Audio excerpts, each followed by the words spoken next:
Bukavu en révolte. Kagame et le RDF perdent pied face au peuple.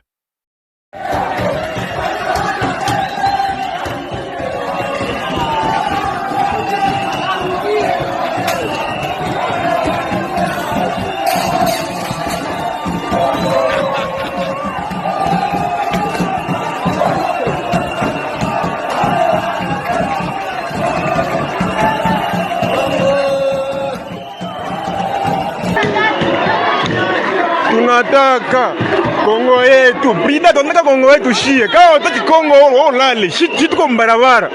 Kuna bakamata na migulu sasa, jua ntuzoea sana. Oui.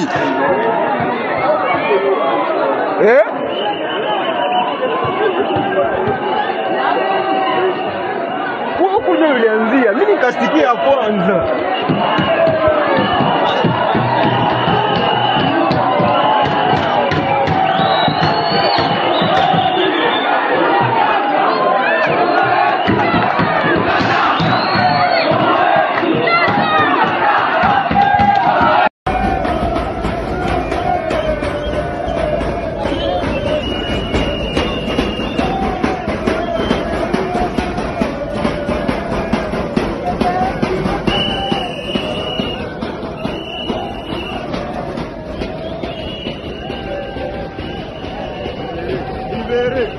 La population se libère, la population se libère.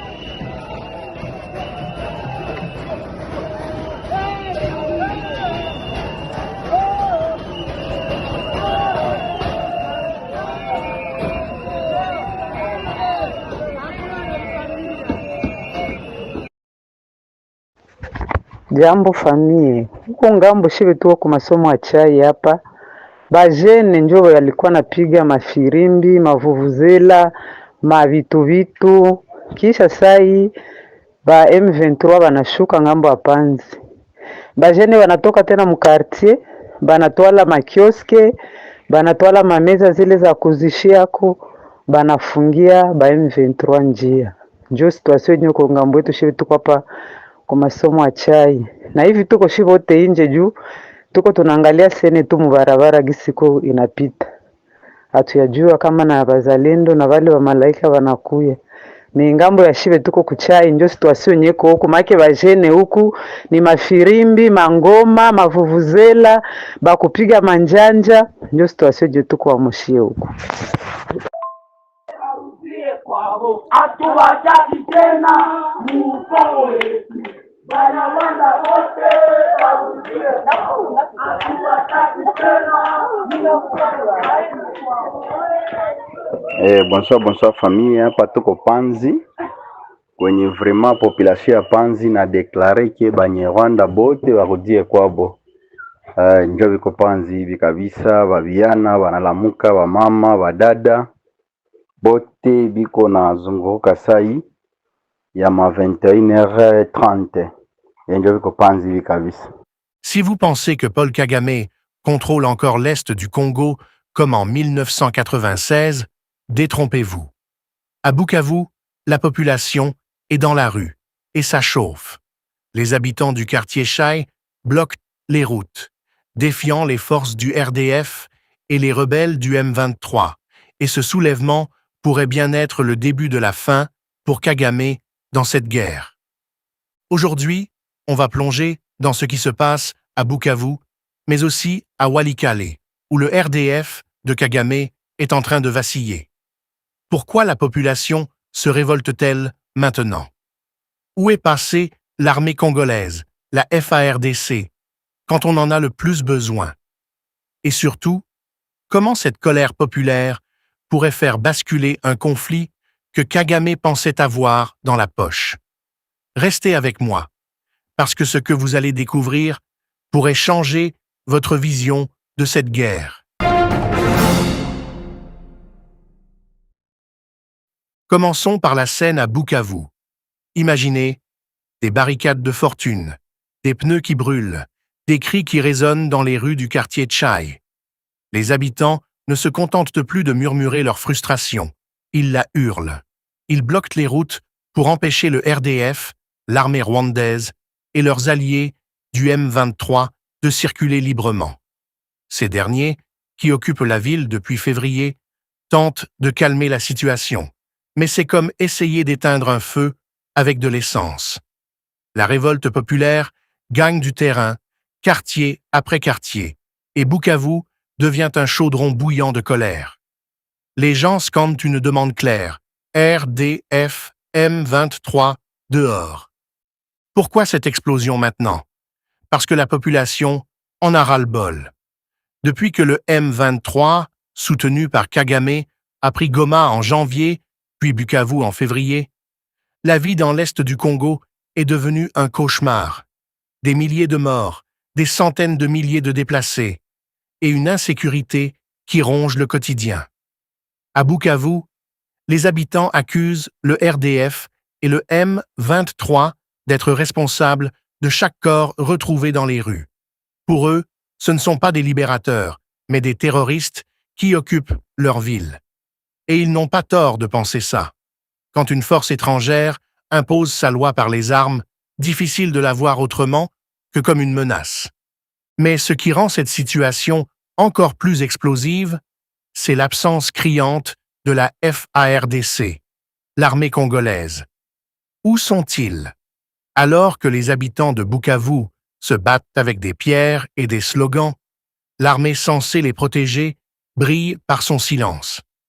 Certains disent qu'elle est débordée, d'autres qu'elle a fui face à l'avancée du M23. À Walikale, par exemple, où les rebelles viennent de se retirer après une brève occupation, des rapports parlent de frappes aériennes de la FARDC sur les positions ennemies. Mais à Bukavu, rien. Et ce vide laisse la population seule face à un ennemi qu'elle rejette de toutes ses forces. C'est là qu'on arrive au cœur du problème. Kagame mise sur une stratégie qui ne marche plus. Rewindons un peu.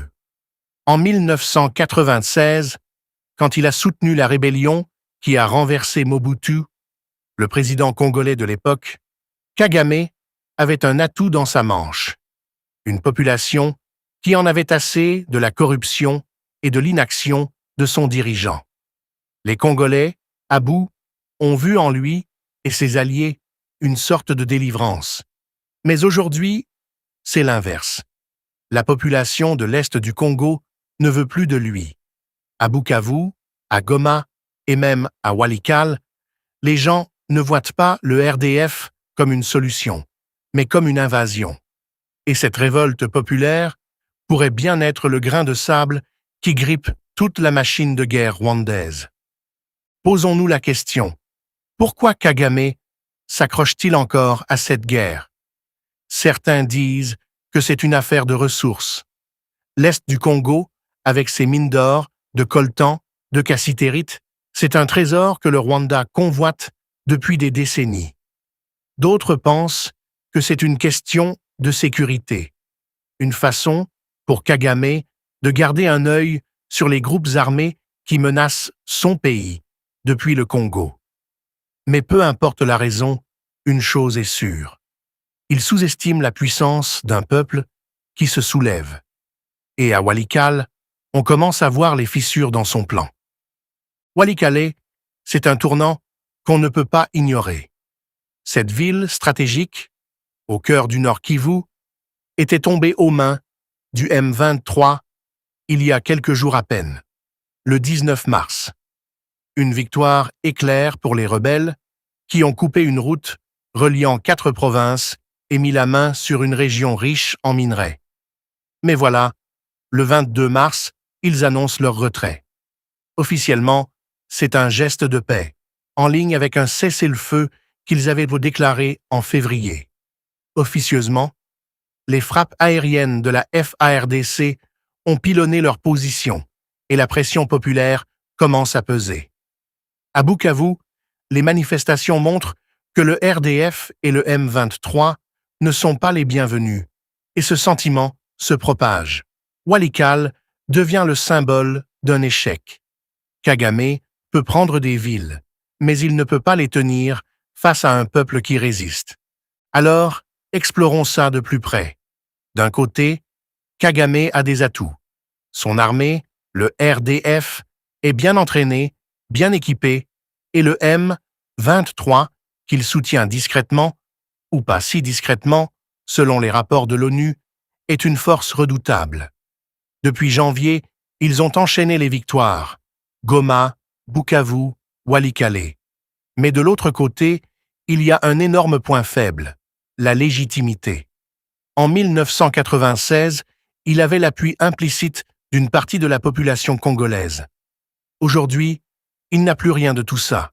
Les habitants de Bukavu ne veulent pas d'un libérateur qui bombarde leur village ou qui laisse ses rebelles semer la peur.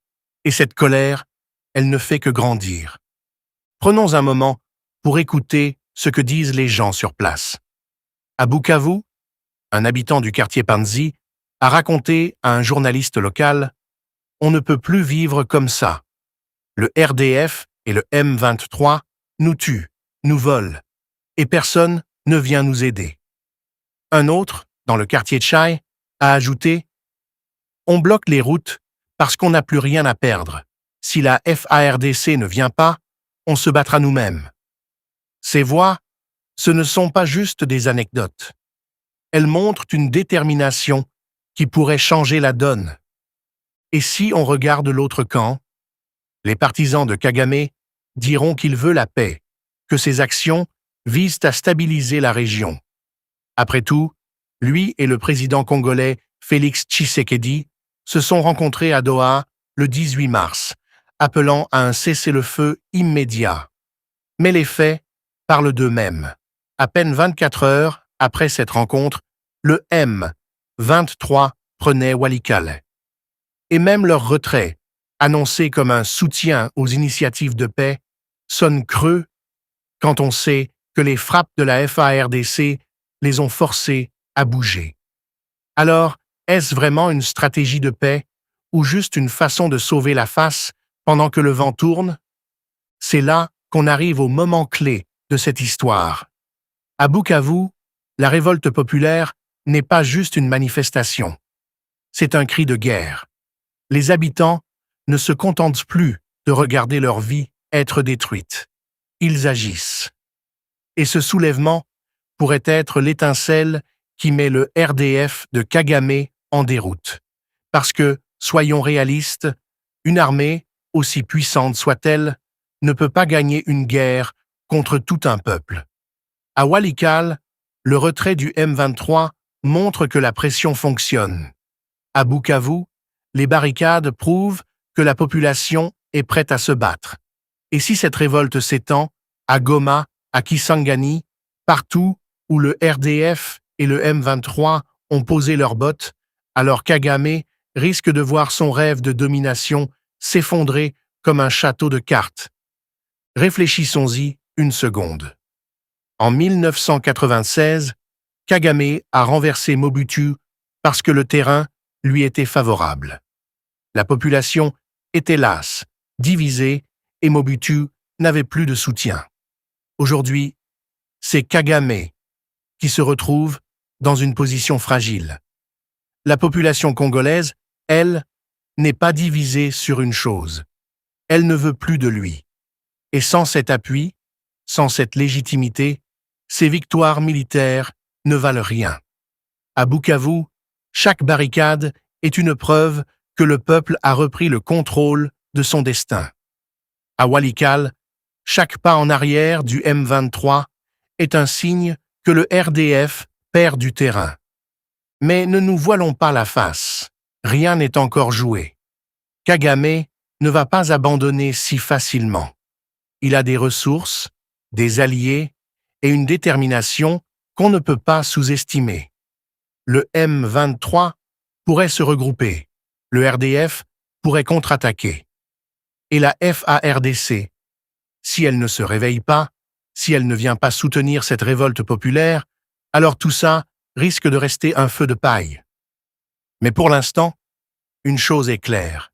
À Bukavu, à Walikale, le vent tourne, et il ne souffle pas en faveur de Kagame. Alors, qu'est-ce que ça veut dire pour l'avenir? À court terme, la pression populaire pourrait forcer le RDF et le M23 à reculer encore plus. À long terme, si cette révolte devient un mouvement national, elle pourrait redessiner la carte de cette guerre. Kagame pensait qu'il pouvait imposer sa loi comme il y a 30 ans. Mais le Congo de 2025 n'est pas celui de 1996. Les gens ont changé, leur colère a grandi, et ils ne se laisseront plus marcher dessus. En résumé, Bukavu est en train de montrer au monde qu'un peuple uni peut faire trembler même les plans les mieux huilés. À Walikale, le RDF de Kagame chancelle, pris entre les frappes de la FARDC et la résistance populaire. Cette guerre, que Kagame pensait gagner par la force, pourrait bien se retourner contre lui à cause d'une arme qu'il n'avait pas prévue, la volonté des Congolais. Ce n'est pas juste une révolte, c'est un réveil. Et ça pourrait être le début de la fin pour son emprise sur l'est du Congo. Si vous avez trouvé ça saisissant, attendez de voir ce qui se trame dans les coulisses de ce conflit.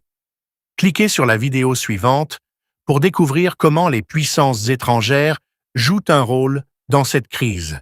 Et n'oubliez pas de vous abonner pour ne rien rater.